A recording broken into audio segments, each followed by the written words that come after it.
Ladies and gentlemen, boys and girls, we are back to do another infamous trailer reaction. I am Kuya P, and I'm here with a Checkpoint Squad, Webster Style, Brian Staff, my bros, here to talk about the upcoming film from Universal, Bros.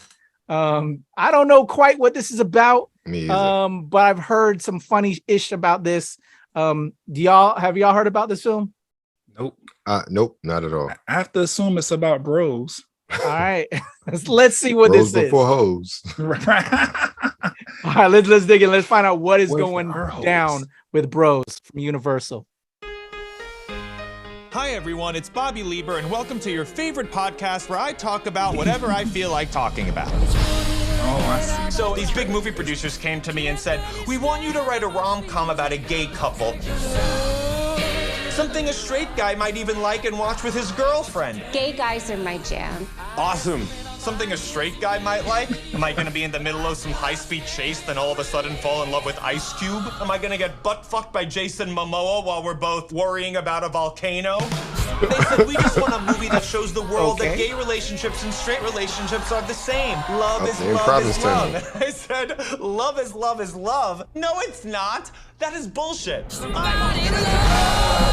Our friendships are different. I have to go to a party and you're too old to be in the pool. Phone yang. Please leave. Our sex lives are different. Ass pick? Don't have ass pic. Must see pick of ass. Took this just for you, bro. Did he block me? Our relationships are different. This is Bisexual Awareness Week, and no one has acknowledged it. Lesbian History Month was in March. Nobody said a goddamn thing. Of course, lesbians get a month and we get a week. I don't want any Hollywood bullshit. No scenes where two guys are about to hook up and all of a sudden the camera conveniently pulls away. Oh. Hey, I'm gonna go. This is nice meeting you. Yeah, you too. It was lovely.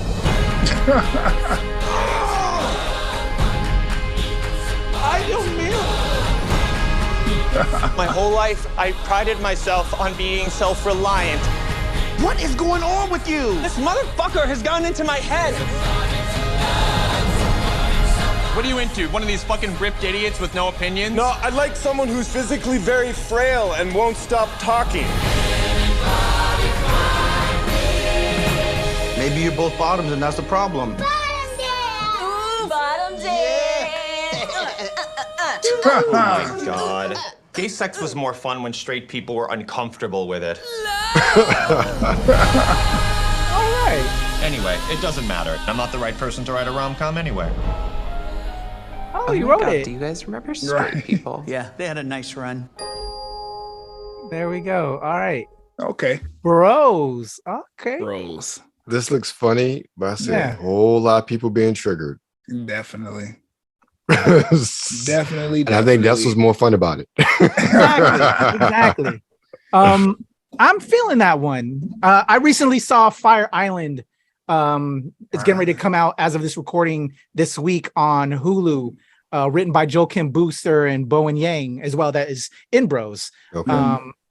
If you haven't seen a gay film before, this is also going to blow your mind. It's very similar in concept, where a bunch of gay friends go out to Fire Island. If you didn't know, Fire Island is a real place.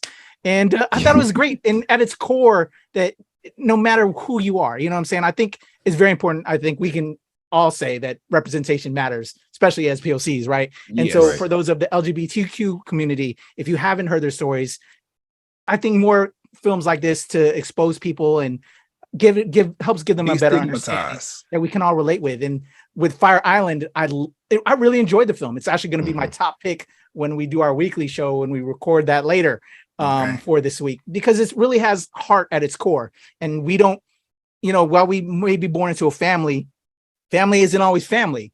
Family could be the friends you choose, and so that I think can connect with anyone. And so I'm kind of excited for Bros and just learning more about about that side of community that I don't know. You know what I'm saying? Right. I think I watched enough. Like, I'm down with lesbian stories. Why can't we just watch Bros being, bros, it's just stories to tell. And I have friends that are that way and I love them and I want to know more about them. And if people are afraid to talk about things, which is, we're now awakening out to being comfortable to speak because we give that proper respect. People aren't always ready to talk about it. This is in a way you can also relate and understand and help bridge those gaps that people have hard times communicating. So Yeah. I'm all for it, and I think I'm gonna get my laugh on and have fun with Oh it. yeah.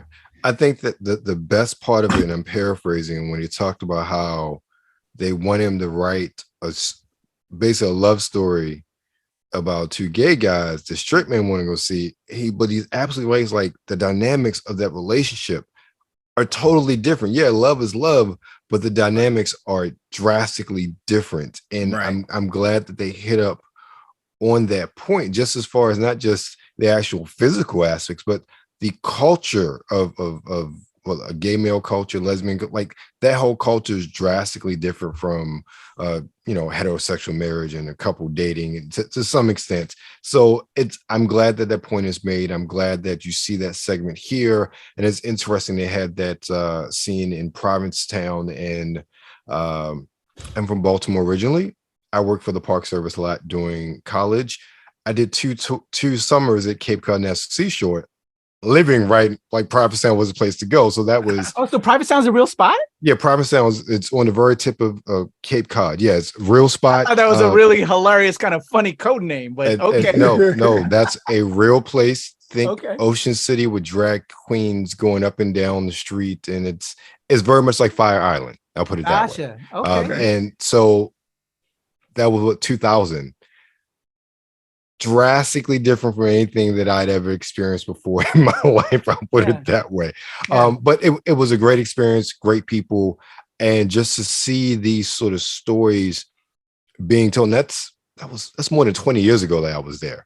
To see those stories come to life, and again, obviously that's one part of it, but that as a straight male from the inner city going there at that time, was such a different world for me. And that's a lot of what I'm trying to say. Like that, culturally speaking, it's just totally different. And it is good that we have these sort of stories being told on screen now that, again, is not an agenda. It's telling diverse stories about us as human beings and the human conditions, whether whomever you choose to love or frolic with, so to speak, and the sort of cultural impacts and the culture and understanding that surround that. And I think that is great. I mean, one of the things, what they related, Revival of Queer Folk is coming on Peacock soon. I watched the original. I watched the first remake when it was on Showtime back in the day, and I know that was big, the original one. So these stories have come out, but even we've come so far since then as far as being able to tell these stories on such a larger screen than where we were. Again, a lot of this is 20 years ago where we had Queer as Folk, the L Word, now it's, and even I remember one movie, So You Think You're a Cheerleader. I remember that distinctly because they were playing it in P-Town when I was there.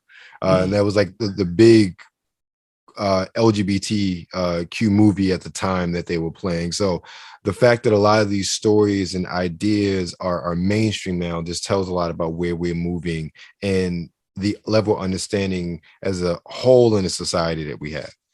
Yeah, I agree with both of what you guys said. I also like the inclusion of the kids and not making it so because there's a conversation happening all the time pretty much about the LGBTQ and their influence or effect on children and stuff like that. And from my understanding, they're people just like us, just raising their kids however they feel is best to raise their children. And I think people need to see that, especially parents. I think that people need to see that, there are, because LGBTQ tend to come off very unified, and they tend to come off very like stern in their approach to how they want to address things and push their rights to the forefront and get things happening so that they can feel included in this economy and this world and this planet that we have. But they're still just the same, just like us. Like they that one scene where she was like, oh, lesbian month was last week and bisexual week is today. Like they're just the same as everybody else. And I think America, the world in general, we need to see that like they're just people living their lives the way that they choose to live their lives or the way that they want to. And it's not so much of a stark contrast, other than the fact that they're not necessarily attracted to the same things you might be attracted to. Right. Which fine to me. So I'm interested. It looks funny, which is always good because that's the best way to disarm people when they're in tough, comfortable situations. Make them laugh, make them feel a sense of community, and just the fact that they're also picking at themselves in a way that's not necessarily harsh or demeaning or degrading in any way, just the same way heterosexual people do. Like, yeah, I feel like this is one of those, will be one of those films that exposes the similarities that we all share versus the differences, but using the differences to highlight the fact that we're similar. Completely agree. I think that's gonna be dope. That's a great analysis of it. Hell yeah. All right, Brian just dropped the mic on that one. I'm not even gonna pick it back up. I would say he left it flaming, but then that might be taken in another aspect. You know what I'm saying? But no, I'm with you on that. Let's start those conversations. Yeah. Yeah. This is a film that will do It's that. important. I love it. Because if we're gonna listen, the world is burning. You know, we know what's going on with the guns and all that stuff. We're gonna really tackle this stuff and move forward and continue to be a society that everybody can thrive in. Then we're gonna have to understand each other a little bit better and forget some of that stuff that we were taught in the past that is literally causing division on a daily basis. So exactly, I'm for this. I love it. All right, so close this out, Brian. Let's lead into our sign off. How can the people reach out to you so they can talk about bros? You know, Twitter, Instagram, TikTok. Please excuse my lack of knowledge at the TikTok space. This thing that's happening, I'm aware. Just trying to figure it out.